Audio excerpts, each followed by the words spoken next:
हर किसी के लाइफ में एक ऐसा स्टेज आता है जहाँ पे एक के बाद एक नेगेटिव थॉट आता जाता है और हर एक दिन आता है और चाहकर भी उस थॉट से कभी उभर नहीं पाते हैं लोग।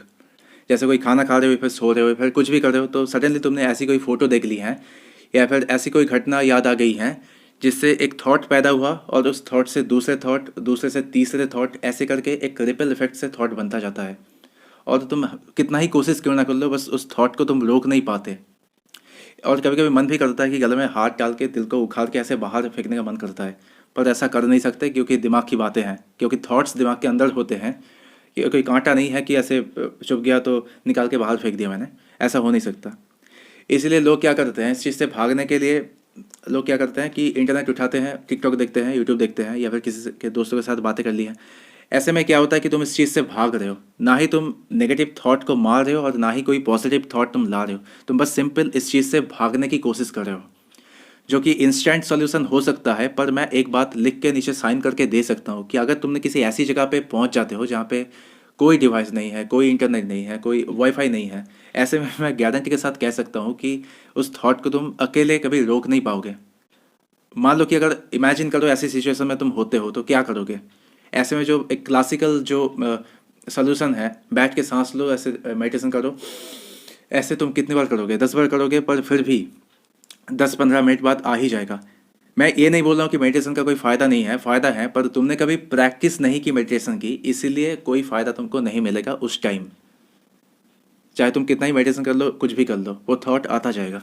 यहाँ पे एक बात समझो कि तुम थॉट को ऐसे मार नहीं सकते। थॉट को कभी मारा नहीं जा सकता, उसको रिप्लेस किया जा सकता है। जो चेन बन रही है दिमाग में, जो नेगेटिव थॉट यहाँ पे हो रहे हैं, उस चीज़ को तुम चाहते हो कि ऐसा कुछ करो कि ताकि वो थॉट पूरा मर जाए। एस्केपिज्म से जो पॉसिबल भी होता है। पर अगर मैं बात करूँ कि अगर कोई डिवाइस नहीं है, कोई दोस्त नहीं है बातें करने, तब क्या करोगे? तब उस थॉट को कैसे मार पाओगे? इसके सॉल्यूशन तुम्हारे अंदर पहले से है। तुम ये बात जानते हो, भली भांति जानते हो कि ये जो प्रॉब्लम जो चल रही है इस समय, वो दिमाग की प्रॉब्लम है और 2 दिन बाद ऑटोमेटिक गायब हो जाएगी। जब मैं रात को सोऊंगा और सुबह जब मॉर्निंग पे उठूंगा, तब रिफ्रेशिंग मोमेंट जो आता है, उस मोमेंट पे मैं सब कुछ भूल जाऊंगा। अगर वहाँ पर भी अगर नेगेटिव थॉट आते हैं तो फिर से वो साइकिल चलता रहेगा। पर अगर ऐसा नहीं हुआ तो वो प्रॉब्लम वहीं पे ख़त्म हो जाएगी। बस दिमाग को पीस चाहिए और शांति चाहिए, बस। ये तुम जानते हो। और हमारा जो ब्रेन है काफ़ी चीज़ें भूलने लगता है, और हमारा ये जो ब्रेन है वो इन्फॉर्मेशन स्टोर करने की जगह नहीं है, एक क्रिटिकल थिंकिंग की जगह है, जहाँ पे लॉजिकली तुम सोचते हो और प्रॉब्लम सॉल्विंग करते हो। स्टोर करने के लिए तो अलग चीज़ें हैं, पर क्रिटिकल थिंकिंग के लिए हमारा दिमाग है। पर इसीलिए क्या होता है कि हम चीज़ें भूलने लगते हैं, अतीत की जितनी भी चीज़ें हम भूल चुके होते हैं। इसीलिए अपने आप को कॉन्स्टेंटली ये रिमाइंड करवाना पड़ता है, अपने आप को याद दिलाना पड़ता है कि मैं कौन हूँ, क्या हूँ, किस चीज़ के ऊपर मैं अभी वर्क कर रहा हूँ और मेरी वर्थ क्या है, मैं दूसरों से बेटर क्यों हूँ। ऐसी चीज़ें अपने दिमाग में लाना पड़ेगा, ऐसे पॉजिटिव थॉट्स से अपने आप को भरना पड़ेगा। जैसे ही ऐसे कुछ सोचने लगते हो तो तुम्हारे दिमाग सडनली शिफ्ट हो जाता है और वो चेन जो है वो टूटने लगते हैं, क्योंकि एक नेगेटिव थॉट दूसरे नेगेटिव थॉट को जन्म देता है, वो दूसरे नेगेटिव थॉट तीसरे को जन्म देता है। ऐसे होता है सिमिलरली। और यही खूबसूरती है ब्रेन की, दिमाग की खूबसूरती है कि एक थॉट दूसरे थॉट को जन्म देता है। अगर तुम कोई पॉजिटिव थॉट दिमाग में ला रहे हो तो वो थॉट दूसरे थॉट को जन्म देगा। ऐसे में अगर एक पॉजिटिव थॉट की चेन बनती है, वो रुकती नहीं है। वो नेगेटिव थॉट कब के भाग चुके होंगे और उसके रिप्लेस में आ जाएगा पॉजिटिव थॉट।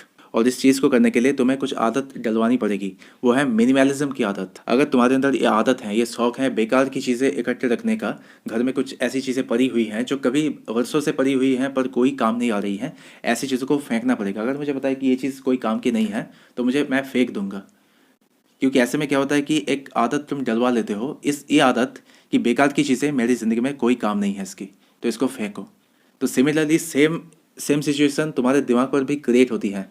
एनवायरनमेंट तुम्हारे दिमाग पर ये इम्पैक्ट डालता है कि जो थॉट मेरे काम के नहीं है, जो नेगेटिव कंट्रीब्यूट कर रहा है, उस थॉट को भगाना पड़ेगा। ऐसे में तुम अपने आप को ये आदत डलवा लेते हो ऑटोमेटिकली। मिनिमलिज्म के बारे में आगे वीडियो में बताऊंगा, पर अभी के लिए बस इतना बता दूं कि ये आदत बहुत ही अच्छी है। बेकार की चीज़ें हटाओ और अच्छी चीज़ों को लाओ। ऐसे में दिमाग पर भी सेम तरीका इफेक्ट क्रिएट होगा। तुम्हारा ब्रेन ऑटोमेटिक इस चीज़ को एक्सेप्ट कर लेगा कि हाँ अभी तो हो रहा है, अभी तो थॉट आ रहे हैं, पर बाद में ठीक हो जाएगा। फिर तुम्हारा ब्रेन ऑटोमेटिक ये प्रैक्टिस कर लेगा कि कौन कौन से थॉट को रखने हैं, कौन कौन से थॉट को भगाने हैं। फिर देखना ऐसी कोई भी चीज़ तुम अपनी ज़िंदगी में नहीं रहने दोगे जो चीज़ तुम्हारी मेंटल पीस को हर रही है, चुरा रही है और इतना ज़्यादा कर रही है कि मैं खुद इसमें बीमार पड़ जा रहा हूँ। ऐसे थॉट का कोई काम नहीं है। इस थॉट को भगाना पड़ेगा, इस चीज़ को भगानी पड़ेगी। अगर कोई इंसान है, जो इंसान हमेशा मेंटल पीस को खा जाता है, ऐसे इंसान को ईजिली भगा दोगे। इतना सेंसिटिव तुम नहीं रहोगे कि ये इंसान क्या सोचेगा, क्या बात है, ये सब नहीं सोचोगे। ये मेरी ज़िंदगी में कोई काम नहीं करता, तो हटाओ इसको। ऐसे में तुम अपने आप को ये आदत डलवा लोगे, अगर मिनिमलिज्म की इस आदत को तुम लाओगे तो।